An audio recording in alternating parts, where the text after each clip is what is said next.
नमस्कार दोस्तों, मैं इसके अनुसार आप सभी का स्वागत करता हूं आपके अपने study channel BA online classes में। इसमें हम डिस्कस कर रहे हैं सुमेरियन कल्चर के टॉपिक पे और आज जो हमारा टॉपिक है वो है सुमेरियन सोसाइटी पे।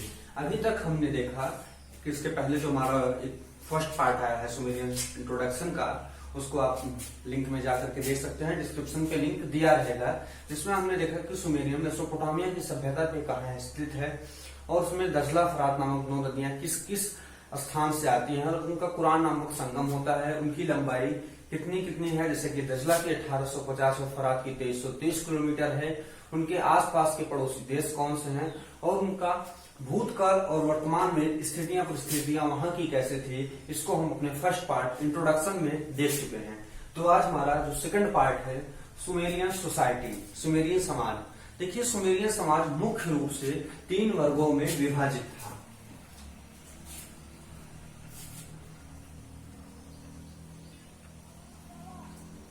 पहला जो वर्ग था वो था अभिजात वर्ग। जो दूसरा वर्ग था वो था सर्वसाधारण वर्ग।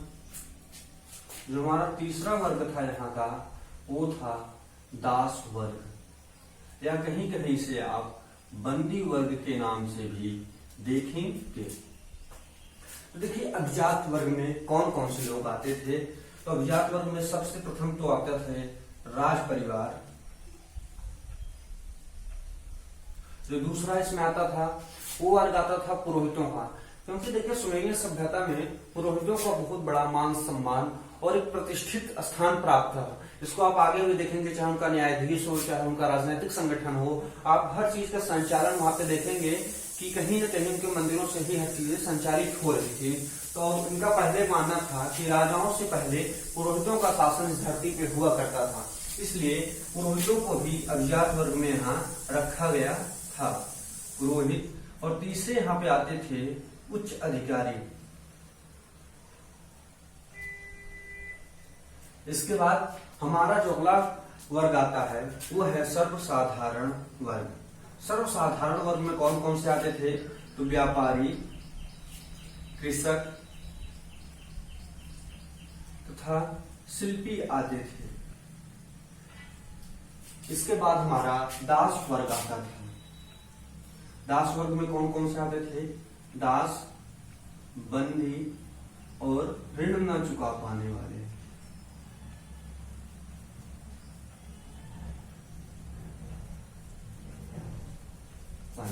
देखिए, अब हम यहाँ पे देखेंगे जो अभिजात वर्ग था सुमेरियन समाज का, वो एक प्रतिष्ठित वर्ग था।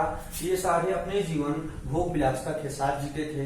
इनके हर प्रकार से इनके आय वृद्धि, समृद्धि, इनको हर प्रकार से अच्छी चीजें प्राप्त होती थी और एक अच्छे वर्ग के ये सर्वोच्च वर्ग था। कहा जाए तो सुमेरियन सभ्यता का सबसे सर्वोच्च वर्ग जो था वो अभिजात वर्ग आता था, जिसके अंतर्गत राज परिवार, पुरोहित और उच्च शासनाधिकारी आते थे। जो अगला वर्ग था वो सर्वसाधारण वर्ग था। इस वर्ग की स्थिति की बात करें तो अभिजात वर्ग से इसकी स्थिति थोड़ी खराब थी और दास वर्ग से इसकी स्थितियां बेहतर थी। जैसे कि इन्हें कहीं भी आने जाने की छूट थी, व्यापार करने की छूट थी, किसी भी प्रकार की खेती करने की छूट थी और इसमें जो सामान्य नागरिक आते थे उनको जो सभी विशेष अधिकार सामान्य नागरिकों को प्राप्त थे, सर्वसाधारण वर्ग नागरिकों को वो सभी अधिकार मिलते थे। अब आइए बात करें दास वर्ग की। तो दास वर्ग में 3 वर्ग आता था। दास, जो कि दास अपनी इच्छा से अपनी स्थितियों के अनुसार या कहीं से खरीद कर लाए गए वो होते थे। दूसरे दास बंदी। तो बंदी किस प्रकार के देखेंगे तो सुमेरियन जो आगे अध्ययन करेंगे तो सुमेरियन पे आक्रमण बहुत हुआ और एक सुमेरियन खुद भी एक आक्रमक प्रवृत्ति के लोग थे। इन्होंने बहुत सारे आक्रमण किए और युद्धों को जीता। तो वहां से जो युद्धबंदी होते थे ये उन्हें दास के रूप में रखते थे, तो इसलिए बंदी को भी दास के क्षेत्र में आता था। और ऋण न चुका पाने वाले, इसको आप सोचेंगे ऋण न चुका पाने वाले दास क्यों होते थे। तो सुमेरियन सभ्यता में एक प्रथा थी कि जो परिवार ऋण नहीं चुका पाता था उस परिवार के मुखिया को या किसी परिवार के एक सदस्य को दास बनना पड़ता था। और यही कारण है कि आगे चल के हम देखेंगे कि सुमेरियन समाज में दासों की संख्या बहुत अधिक बढ़ जाती है। और इन वर्गों का जो भेद है आपको सिर्फ वर्ग में या व्यापार में या कर्म में ही देखने को नहीं मिलेगा, आपको हर तरीके से देखने को मिलेगा। जैसे कि यदि हम बात करें तो दंड विधान, यदि मान लीजिए कोई व्यक्ति अपराध करता है तो एक ही अपराध के लिए उच्च वर्ग को या अभिजात वर्ग की बात करें तो उसे अति अल्प सजा थी, और साधारण वर्ग की बात करें तो उसे सामान्य सजा दी जाती थी, जबकि दास वर्ग के लिए वही सजा का प्रावधान अत्यंत कठोर हो जाता था। मतलब इनके हर प्रकार में कहीं न कहीं अंतर दिखाई देता था। तो अब आइए अगला जो हमारा टॉपिक है इसमें समाज को लेकर के, वो है कि सुमेरियन समाज में औरतों की स्थिति कैसी थी।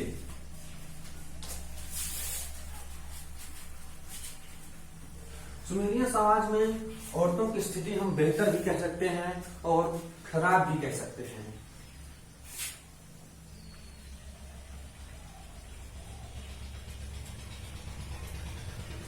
औरतों की स्थिति, अब आप सोचेंगे कि हम बेहतर और आपत्तिजनक या खराब दोनों क्यों कह रहे हैं। बेहतर तो इसलिए कह रहे हैं क्योंकि यहाँ के जो कुछ नियम कानून थे वो औरतों के नजरियों को और औरतों के जीवन को बेहतर बनाते थे, लेकिन यहीं पर आप देखेंगे कि कुछ ऐसे नियम भी बनाए गए थे जो औरतों के जीवन को कष्टकारक और दुखदायी बनाते थे। तो आइए देखते हैं।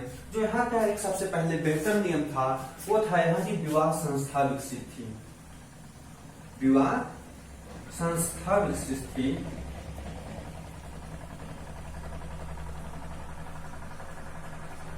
जिसका पहला नियम क्या था, दहेज में प्राप्त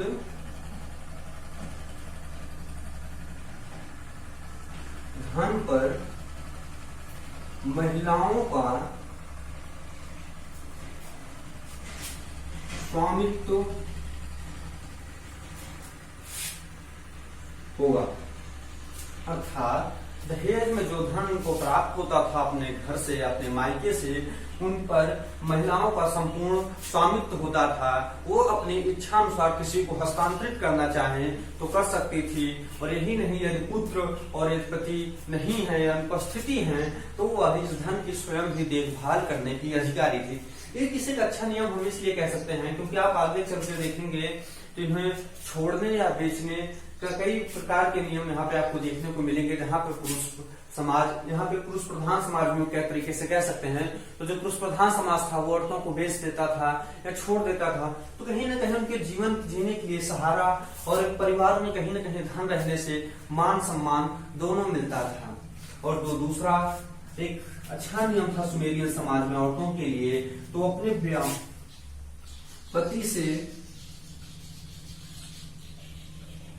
अलग व्यापार कर सकती थी। मतलब कि सपोज दैट यदि इनके पति कोई दूसरा व्यापार कर रहे हैं और यदि इनकी इच्छा हुई कि हम इस व्यापार को छोड़ कहीं दूसरा व्यापार करेंगे, तो राज परिवार या राजा के अनुसार इन्हें अनुमति प्रदान थी, ये दूसरा भी व्यापार कर सकती हैं। इन्हें दास दासियां रखने की अनुमति थी, दास रखने की अनुमति थी। अभी आप जहां तक देख रहे थे वहां तक तो आपको लग रहा था कि सुमेरियन समाज में औरतों की स्थिति बहुत बेहतर थी। अब यहीं पे आप देखेंगे तो इनको जो है पुत्र को जन्म देना अनिवार्य था।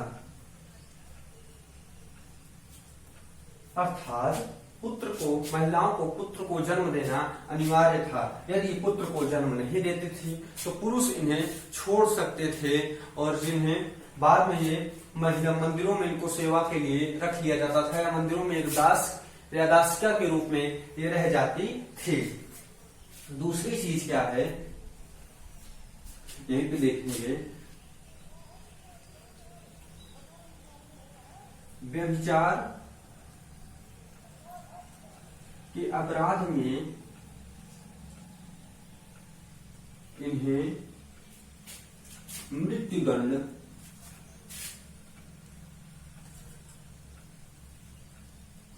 दिया जाता था।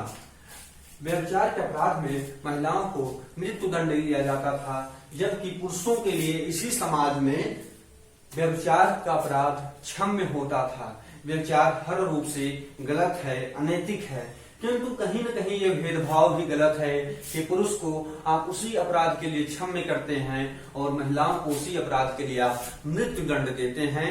तो महिलाओं के साथ कहीं न कहीं अन्याय था, अपराध था। दूसरे टॉपिक क्या था कि महिलाएं जो हैं अपनी सौंदर्यता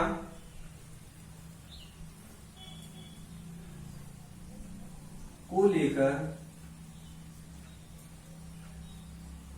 अत्यंत सजग थी, अर्थात जितने बहुत जागरूक थे अपनी सुंदरता को लेकर के। ये विभिन्न प्रकार के व्यपरंजक पदार्थों को अपने ओठों और आंखों की पलकों को सजाती थी। ड्यूरेंट महोदय तो यहाँ तक कहते हैं कि यदि हम बात करें महिलाओं के साथ सज्जा को लेकर के, तो सुमेरियन समाज की महिलाओं से लेकर वर्तमान समय की महिलाओं में सौंदर्यता के प्रति सजगता को लेकर के कोई खास बदलाव नहीं आया है। अब यहीं पर हम बात करें समाज में, सुमेरियन समाज में पुरुषों की स्थिति, तो सुमेरियन समाज में पुरुषों की स्थिति तो बेहतर थी। इनको व्यभिचार के अपराध में ये क्षम्य था, इन्हें कोई भी व्यापार करने की अनुमति थी, कहीं भी आने जाने की अनुमति थी, विशेष परिस्थितियों में इन्हें अपनी पत्नियों को बेचने की भी अनुमति थी। और एक और है जहां पर अभी हमने आपको बताया था कि पुत्र जन्म करना अनिवार्य था। यदि पुरुष किसी स्त्री के साथ विवाह करता है और पुत्र को जन्म नहीं देती है तो चाहे उसको रख के दूसरी विवाह कर लेता था और प्रथम पत्नी को वो दासिका के रूप में रखता था।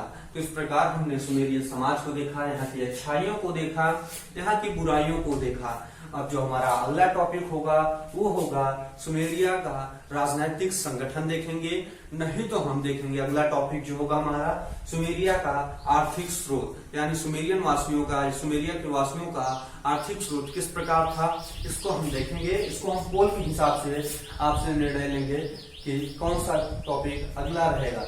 चैनल अगर हमारा पसंद आए तो सब्सक्राइब करिए, वीडियो को लाइक करिए, अपने दोस्तों के बीच शेयर करिए। और हम एक नया कार्यक्रम शुरू करने जा रहे हैं जिस कार्यक्रम का नाम होगा संवाद आपसे। संवाद आपसे, या इससे बेहतर नाम हो तो आप हमें कमेंट बॉक्स में सजेस्ट कर सकते हैं।